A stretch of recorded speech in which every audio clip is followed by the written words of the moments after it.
And now I'd like to introduce, as I mentioned a little bit earlier before, the chair of our Women of Distinction Committee, Dr. Marilyn Mason.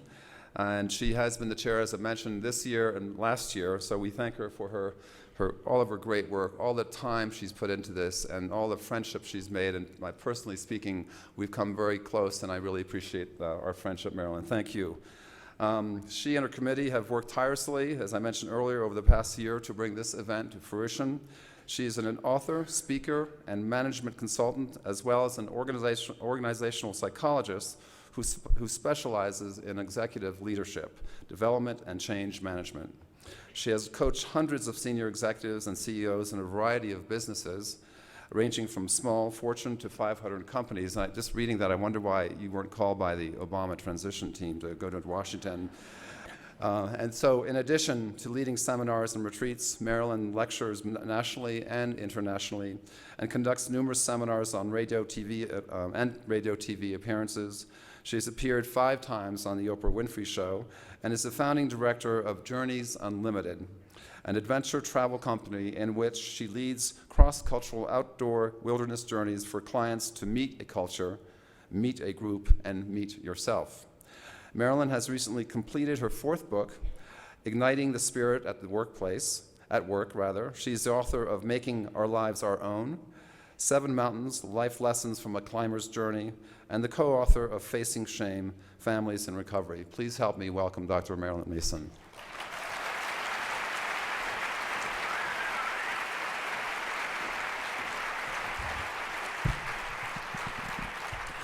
Thank you, George. So welcome to you all on this very special occasion.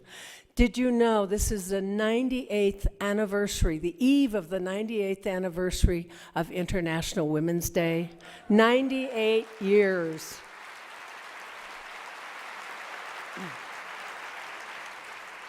And tonight, we are so privileged to have 2 women here who are using her story to change history. I think it's remarkable to have both Elizabeth and Gloria together here tonight, but it's my distinct privilege to introduce Elizabeth Sackler, Dr. Elizabeth Sackler. And I want not to talk with you about what is on the program. You can read about all her accomplishments or you can Google her, but rather I want to describe some of the qualities and characteristics that I have noticed just in the past few years that I have known Elizabeth Sackler, because I think it will flesh her out a little more vividly than will her titles and accomplishments. And I want to begin with the first characteristic, and that is the characteristic of resolve. Elizabeth Sackler has had incredible resolve through her philanthropic giving and through her leadership of women in the arts in America and now around the world. She is determined and she will make things happen, which makes me think of the second characteristic. Elizabeth Sackler is an actualizer. She makes things actually happen.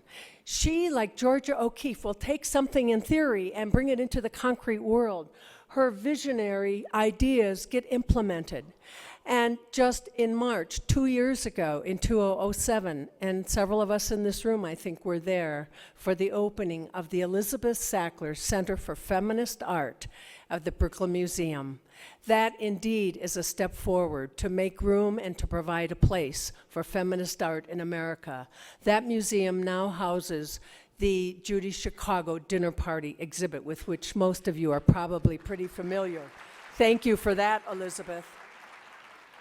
Another way to describe Elizabeth Sackler is the word courageous. She has had the courage and the moral fiber to hold our culture accountable for all of who we can be.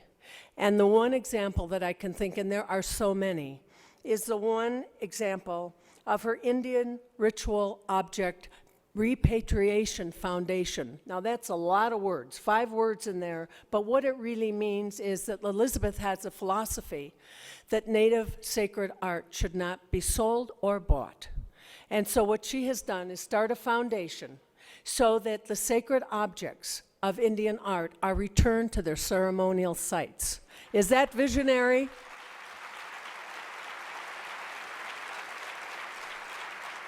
Another word I would use to describe Elizabeth Sackler is the word activist. And we just found out this afternoon because I was thinking about what did I want to say about her.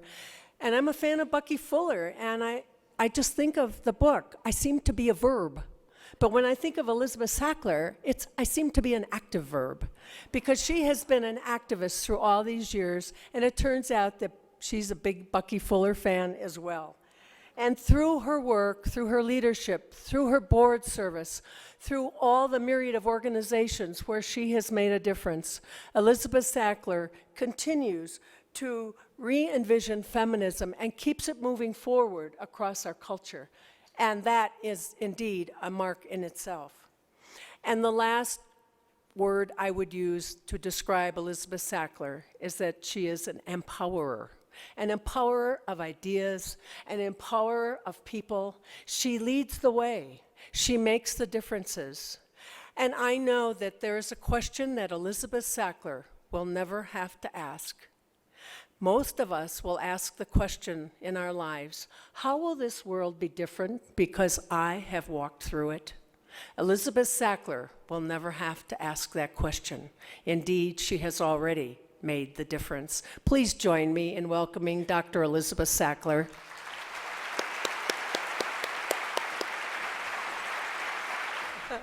It's all equal. Gloria, I am going to speak to you on behalf of the Women's Committee, of the Women of Distinction, and I want you to know that you were unanimously chosen. There was no discussion, and they're a group of forceful women, but you were often referred to as an icon in our meetings, and not in the sense of being idealized or idolized in any way, but because of who you are and how you have led us through the movement. Feminism, however we want to call it. I like the word liberation also. But we're so grateful for what you taught us. You taught us about the personal being political. You also taught us something about that glass ceiling that we found was really sitting in the ground glass of our delusions.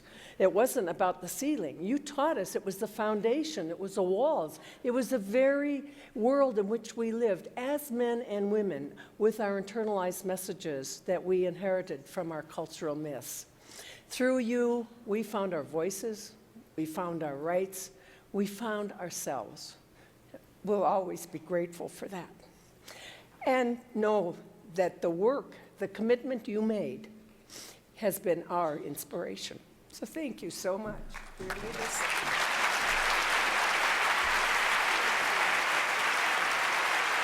So, on behalf of the George O'Keeffe Museum Women of Distinction Committee, the Board of Directors, we're thrilled to present to you this 10th anniversary catalog, leather bound, that we had specially done for you, and hopefully that you'll have a chance to enjoy with all your other books. So thank you. No plaque.